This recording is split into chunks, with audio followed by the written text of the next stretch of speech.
ভাঙড়ে তৃণমূল কর্মী খুনে গ্রেফতার, রজ্জাক খান খুনে গ্রেফতার মাস্টারমাইন্ড। গ্রেফতার তৃণমূল কর্মী মোফাজ্জল মোল্লা। উত্তর কাশীপুর এলাকা থেকে গ্রেফতার খুনের মূল চক্রী মোফাজ্জলি। এলাকা দখল নিয়ে বিবাদের খুন দাবি পুলিশের। অমিত আরো বিস্তারিত জানাতে পারবেন। অমিত, দেখো, রজ্জাক খুনে মোফাজ্জল মোল্লা নামে একজনকে ইতিমধ্যে গ্রেফতার করা হয়েছে কলকাতা পুলিশের তরফে, এবং এই মোফাজ্জলই হচ্ছে খুনের মাস্টার মাইন্ড। এবং পুলিশ সূত্রে দাবি করা হচ্ছে এলাকা দখল ঘিরে মোফাজ্জল এবং রাজ্জাকের মধ্যে বেশ কিছুদিন ধরে বিবাদ চলছিল, এবং তারপরেই পরিকল্পনা এবং ষড়যন্ত্র করে এই খুন করানো হয়েছে, এমনটা কিন্তু পুলিশ সূত্রে দাবি করা হচ্ছে। সেক্ষেত্রে মোফাজ্জল পুরো পরিকল্পনা করে এবং এই খুনের নেপথ্যে পুরো ষড়যন্ত্র এই মোফাজ্জলের, এবং তিনি পরিকল্পনা করেই লোক নিয়োগ করে খুন করিয়েছেন, এমনটা কিন্তু পুলিশ সূত্রে দাবি করা হচ্ছে। এবং খুনের সময় ঠিক কোথায় ছিলেন এই বিষয়গুলো কিন্তু উঠে আসছে। সেই জায়গা থেকে পুলিশ সূত্র থেকে এখন পর্যন্ত দাবি করা হচ্ছে, এখনো পর্যন্ত যে টাওয়ার লোকেশন তারা পেয়েছেন, সেক্ষেত্রে খুন যেখানে হয়েছিলেন ঘটনাস্থল থেকে 100 থেকে 200 মিটারের মধ্যে কিন্তু এই মোফাজ্জলের গতিবিধি ছিল, এমনটা কিন্তু পুলিশ সূত্রে দাবি। অর্থাৎ খুনটা নিশ্চিত করা এবং তারপর সেখান থেকে সরে যাওয়া, পুরো বিষয়টার ক্ষেত্রে মোফাজ্জলের একদম ভূমিকা রয়েছে।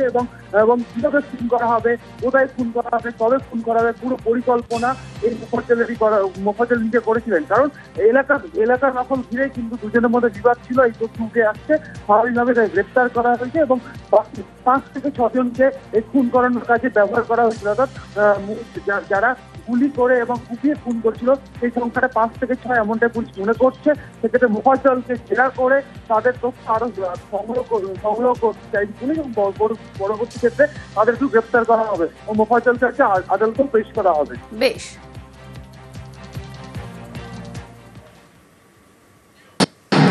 ফের ক্যাম্পাসে ধর্ষণ, চোকা আইআইএম এর হস্টেলে নির্যাতন, বয়েজ হস্টেলে অচৈতন্য করে ধর্ষণ। বহিরাগত তরুণীর অভিযোগে ধৃত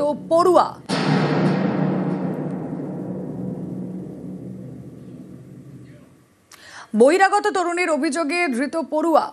কসবা ল কলেজের পর এবার আইআইএম জোকায় ধর্ষণের অভিযোগ। তরুণীর দাবি, কাউন্সেলিং করাতে গিয়ে বয়েজ হস্টেলে তাকে ধর্ষণ করা হয়। গ্রেফতার করা হয়েছে ম্যানেজমেন্টের 2য় বর্ষের পড়ুয়াকে।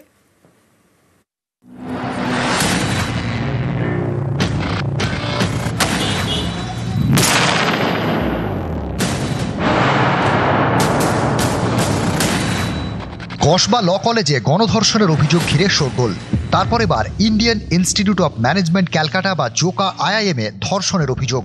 প্রথম সারির এই শিক্ষা প্রতিষ্ঠানের ভেতরে ছেলেদের হস্টেলে উঠেছে ধর্ষণের অভিযোগ। পুলিশের জালে আইআইএম ক্যালকাটার এমবিএ এর সেকেন্ড ইয়ারের ছাত্র পরমানন্দ টোপ্পানোয়ার। অভিযুক্ত কর্ণাটকের বাসিন্দা। জোকায় Indian institute of management Calcutta ক্যাম্পাসের ভেতরে লেক ভিউ হস্টেল। এখানে 2টি ব্লকে আলাদাভাবে ছেলে এবং মেয়েদের থাকার ব্যবস্থা। অভিযোগকারী তরুণীর দাবি, সোশ্যাল মিডিয়ায় পরমানন্দ টোপ্পানোয়ারের সঙ্গে পরিচয়। শুক্রবার কাউন্সেলিংয়ের জন্য তাকে হস্টেলে ডাকে অভিযুক্ত। অভিযোগকারী তরুণীর দাবি, শুক্রবার তখন বেলা 11:15। অভিযুক্তের কাউন্সেলিং করতে ক্যাম্পাসে যান তিনি। তাকে হস্টেলে নিয়ে যান অভিযুক্ত।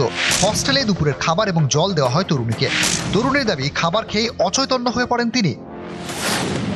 অচৈতন্য অবস্থাতেই তাকে ধর্ষণ করা হয় বলে অভিযোগ। অভিযোগকারী তরুণীর দাবি, বয়েজ হস্টেলের বিছানায় তাঁর জ্ঞান ফেরে। তরুণীর আরও অভিযোগ, অভিযুক্ত পরমানন্দ টোপ্পানোয়ার হস্টেলে ঢোকার সময় ভিজিটার্স বুকে তাকে সই করতে দেয়নি।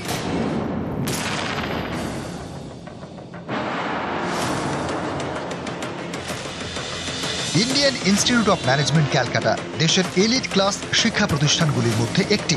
তৈরি 1961 সালে। এটি ভারতের প্রথম ম্যানেজমেন্ট ইনস্টিটিউট, ভারতের প্রথম ট্রিপল অ্যাক্রেডিটেড ইনস্টিটিউশন। কেন্দ্রীয় সরকারের শিক্ষা প্রতিষ্ঠান। শুধু দেশ নয়, বিদেশের নানা প্রান্ত থেকে মেধাবী পড়ুয়ারা এখানে পড়তে আসে। ক্যাম্পাসে নানা জায়গায় সিসি ক্যামেরার পাহারা, গেটেও নিরাপত্তা রক্ষী। হস্টেলের গেটে নিরাপত্তা রক্ষী থাকে? হ্যাঁ, থাকে। হস্টেলে ঢুকতে গেলে কি নিয়ম পালন করতে হয়? এন্ট্রি করতে হয়। আমাকে ওখানে 2 জায়গায় এন্ট্রি করতে হয়। আচ্ছা, কোনো ভিজিটর আপনার সঙ্গে যদি কেউ আসে তার ক্ষেত্রে কি নিয়ম? তাকেও নাম লিখতে হবে এখানে। ক্যাম্পাসে বা হস্টেলের রুমে ঢুকতে গেলে কি নিয়ম রয়েছে? মানে সেখানে নিয়ম রয়েছে, এখানে ওনাদের আগে এন্ট্রি করতে হবে, সেখানে গিয়েও এন্ট্রি করতে হবে, ওইখানে সিকিউরিটি গার্ডের সঙ্গে কথা বলতে হবে, তারপরে ঢুকতে হবে। এখানেই অনেকের প্রশ্ন, নিরাপত্তার এমন কড়াকড়ি সত্ত্বেও ভিজিটার্স বুকের সই ছাড়া ওই তরুণীকে কিভাবে বয়েজ হস্টেলে নিয়ে গেল অভিযুক্ত? কোথায় ছিলেন নিরাপত্তা রক্ষীরা? বয়েজ হোস্টেলের মধ্যে ঢুকে যাচ্ছে মেয়ে। 67 সেটা আমি কি করে বলবো? মেন গেটে যদি তারা ঠিক মতন না অ্যালার্ট হয় তাহলে আমি কি করে বলবো বলুন তো? নিরাপত্তার গাফিলতি হচ্ছে। বয়েজ হস্টেলে ধর্ষণের অভিযোগের পরে বিবৃতি দিয়েছে আইআইএম জোকা। তাদের দাবি, কলেজ ক্যাম্পাসকে নিরাপদ রাখতে বদ্ধপরিকর ইনস্টিটিউট। তদন্তে সব রকম সহায়তা করা হবে। নিউজ 18 বাংলা। কোচবিহারে বন দফতরের জমি দখল করে কংক্রিটের নির্মাণ। নিউজ 18 বাংলায় সেই খবর দেখানোর পরই তৎপরতা।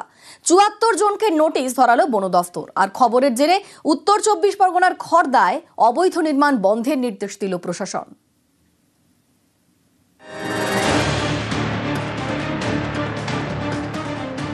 কোচবিহারের তুফানগঞ্জের নাগুরহাট বনাঞ্চল। এখানে বন দফতরের জমি দখল করে কংক্রিটের নির্মাণ। তৈরি হচ্ছে দোকান। সম্প্রতি এই খবর দেখায় নিউজ 18 বাংলা। এরপরেই তৎপরতা। ৭৪ জন দোকানদারকে নোটিশ ধরিয়েছে বন দফতর। ৭ দিনের মধ্যে জমি নথি নিয়ে দেখা করতে নির্দেশ দেওয়া হয়েছে। তা না করলে বন সুরক্ষা আইনে পদক্ষেপের হুঁশিয়ারি। আমরা এটা জানতাম যে পিডব্লিউর জায়গা, এবং হঠাৎ করে দেখি বন দপ্তর আমাদের নোটিশ ধরে দিল। এবার কী কারণে দিল, কী নিয়ে, এটা আমরা খুব চিন্তায় আছি। এই বাজারে মোটামুটি ১০০টার মতো এরকম দোকান আছে আমাদের, সব দিনমজুর করে খাওয়া, কোনো জায়গা জমি এদের কিচ্ছু নাই। ১০০ জনের মতো লোক হবে, সবাইকে নোটিশ ধরে দিয়েছে। এটা নাগরহাট বনাঞ্চল। এই বনাঞ্চলের বাইরে রয়েছে বসতি, রয়েছে বাজার। দিনে দিনে দোকানের সংখ্যা বাড়ছে। অভিযোগ, এই সুযোগেই বন দফতরের জমি দখল হয়ে যাচ্ছে। তৈরি হচ্ছে স্থায়ী কাঠামো। কেউ করছেন দোকান, কেউ করছেন হোটেল। এরই বিরুদ্ধে সরব স্থানীয়রা। তাদের অভিযোগ, এই দোকান তৈরির জন্য মোটা টাকা কমিশন নিয়েছে বাজার পরিচালন সমিতি। তারা মানতে নারাজ। এই খবর দেখানোর পর তৎপর বন দফতর। দোকানদারদের ধরানো হয়েছে নোটিশ।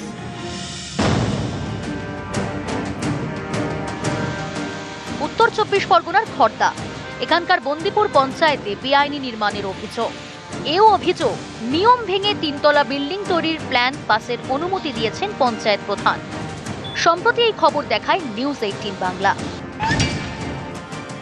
বন্দিপুরে যান বারাকপুর ২ নম্বর পঞ্চায়েত সমিতির আধিকারিক এবং ইঞ্জিনিয়াররা।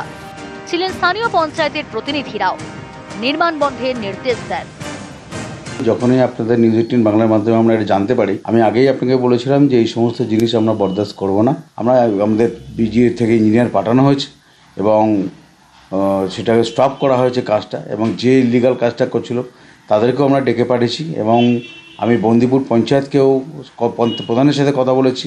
আমি আধিকারিকদের সাথেও কথা বলবো যে আগামী দিনে এই সমস্ত ভুলভ্রান্তি না হয় তার জন্য আমি কড়া ব্যবস্থা নেব। কোচবিহার থেকে শুভঙ্কর সাহা এবং উত্তর ২৪ পরগনা থেকে সুবীর দে, নিউজ 18 বাংলা।